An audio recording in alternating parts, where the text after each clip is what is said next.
So hey everyone, welcome you all to my channel. আজকে ক্লাসে আমি আলোচনা করব যে ইংরেজি শিখতে গেলে আমাদের অ্যাকচুয়ালি কী কী করতে হবে। দেখো, ইংরেজি শিখতে গেলে আমাদের কয়েকটা স্টেপ নিতে হবে। আমরা এক স্টেপ মানে এক ধাপ করে সামনের দিকে এগোবো। যদি ভেবে থাকো যে একদিনে পুরো ইংরেজি ভাষাটা শিখে নেবে, তাহলে এটা অসম্ভব। একদিনে কোনো কিছু শেখা যায় না। যে কোনো নতুন জিনিস শেখার জন্য তোমাকে সময় অবশ্যই দিতে হবে। তো এবার যারা ইংরেজি শিখতে এসছো, যে আমরা ইংরেজি শিখবো, আমাদের প্রথমে কি করতে হবে? ইংরেজিতে কথা বলার চেষ্টা করবে। কিভাবে ইংরেজি কথা বলতে হয়, কিভাবে ইংরেজি শব্দগুলিকে উচ্চারণ করতে হয়, একেবারে তার ইন্টোনেশনের সাথে, মানে একেবারে সঠিক সুর দিয়ে কিভাবে ইংরেজি শব্দগুলি বলতে হয়, সেটা তোমাদের লক্ষ্য রাখতে হবে। এই সমস্ত ছোট ছোট জিনিসে যারা একবার মন দিয়ে দেবে, তাদের কাছে কিন্তু ইংরেজি ভাষাটা শেখা কোনো ব্যাপারই না। ক্লাস ডে ওয়ানে বলবো যে সবচেয়ে প্রথমে তোমরা ইংরেজি শেখার শুরুটা তোমরা টেন্স দিয়ে করতে পারো।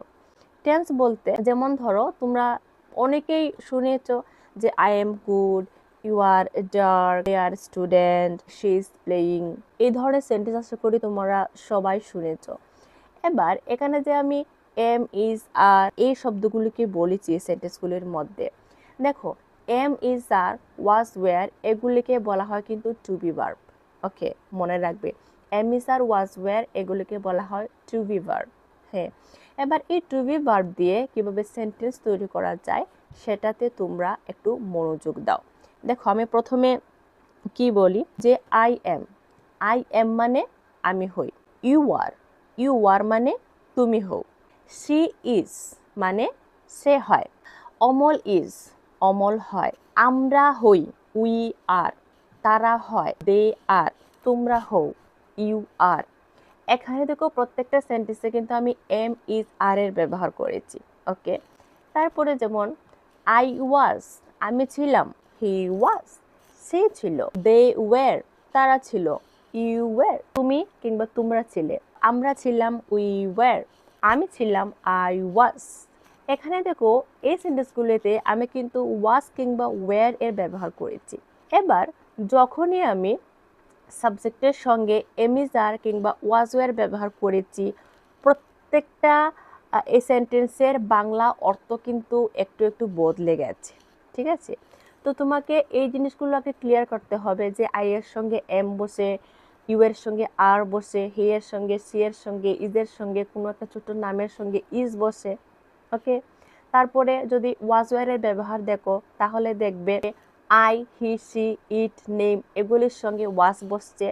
কিন্তু যদি আমাদের সাবজেক্ট কখনো ইউ, উই, দে হয়, তাহলে এগুলির সঙ্গে ওয়্যার বসছে। হ্যাঁ, তো এই ছোট ছোট পার্থক্যগুলি তোমরা একটু মনোযোগ দিয়ে শুনবে। এবার আমরা শিখে নিলাম আমরা এমিজার কখন ব্যবহার করব, ওয়াজ ওয়্যার কখন ব্যবহার করব, এবং যখন আমরা সাবজেক্টের সঙ্গে এমিজার ব্যবহার করব তখন এগুলির অর্থ কি হয়, যখন ওয়াজের ব্যবহার করব তখন এগুলির অর্থ কি হয়। ঠিক আছে, চলো এবার কিছু সেন্টেন্স তৈরি করা শিখি। আমি একটি মেয়ে, কি হবে? I M a girl. I মানে আমি, এম মানে হই, এ মানে একটি, গার্ল মানে মেয়ে। আই এম এ গার্ল, আমি একটি মেয়ে। ইউ আর এ বয়, তুমি হও একটি ছেলে। দে আর স্টুডেন্ট, তারা হয় ছাত্র। উই আর ফ্যামিলি, আমরা হই পরিবার, অর্থাৎ পরিবারের সকলকে আমি একসঙ্গে বলছি যে we are A family. Amal is a student, Amal হয় একজন ছাত্র। অমল একটা নাম, ইজ মানে হয়, এ মানে একটি, স্টুডেন্ট মানে ছাত্র। Amal is a student, Amal হয় একটি ছাত্র। এইভাবে তোমরা যে টু বি ভার্বগুলির কথা বলেছি, এই টু বি ভার্বগুলিকে ব্যবহার করে তোমরা নিজের থেকেই সেন্টেন্স তৈরি করা শেখো। এবার সেন্টেন্সে কোথাও কি কোনো ভুল হচ্ছে কি হচ্ছে না, এগুলি সম্পর্কে এতটা চিন্তা করে লাভ নেই। এখন আমি যেরকম বলেছি যে টু বি ভার্ব দিয়ে যে সেন্টেন্সগুলি তৈরি করা যায়, তোমরা ঠিক এইরকম প্রত্যেক দিন কিছু না কিছু সেন্টেন্স তৈরি করো। ঠিক আছে, এবার দেখো বেসিক ভোকাবুলারি। প্রত্যেক দিন আমাদের কিছু ইংরেজি শব্দ শেখা দরকার। যেমন ধরো, তুমি এক একটা জিনিসকে ফোকাস করো যে আজকে আমি এই জিনিসের উপরে শব্দ শিখব। ধরো ফুড, তুমি ফুড মানে কি খাবার, তো আজকে তুমি ফুড রিলেটেড কিছু শব্দ শিখবে। ফুড রিলেটেড কি আছে, যেমন ধরো অ্যাপেল, ব্যানানা, ওয়াটার, লিকুইড, তারপর বিভিন্ন ফলের নাম যেমন অরেঞ্জ, ব্যানানা, গ্রেপস, ওয়াটারমেলন। এইভাবে তুমি বিভিন্ন ফুড রিলেটেড শব্দগুলি শিখো, ঠিক আছে। তারপরে যেমন ধরো ফ্যামিলি রিলেটেড, যেমন মাদার, মা, ফাদার, বাবা, সিস্টার, বোন, ব্রাদার, ভাই, সিবলিং, ভাই বোন, কাজিন, কাকাতো ভাই বোনকে কাজিন বলা হয়। প্যাটার্নাল গ্র্যান্ডফাদার, বাবার বাবাকে অর্থাৎ ঠাকুরদাকে প্যাটার্নাল গ্র্যান্ডফাদার বলে। ঠাকুমাকে প্যাটার্নাল গ্র্যান্ডমাদার বলে। দিদিমা অর্থাৎ মার মাকে ম্যাটার্নাল গ্র্যান্ডমাদার। দাদুমাই মানে হচ্ছে ম্যাটার্নাল গ্র্যান্ডফাদার। এইভাবে তুমি ফ্যামিলি রিলেটেড শব্দগুলো শিখতে পারো।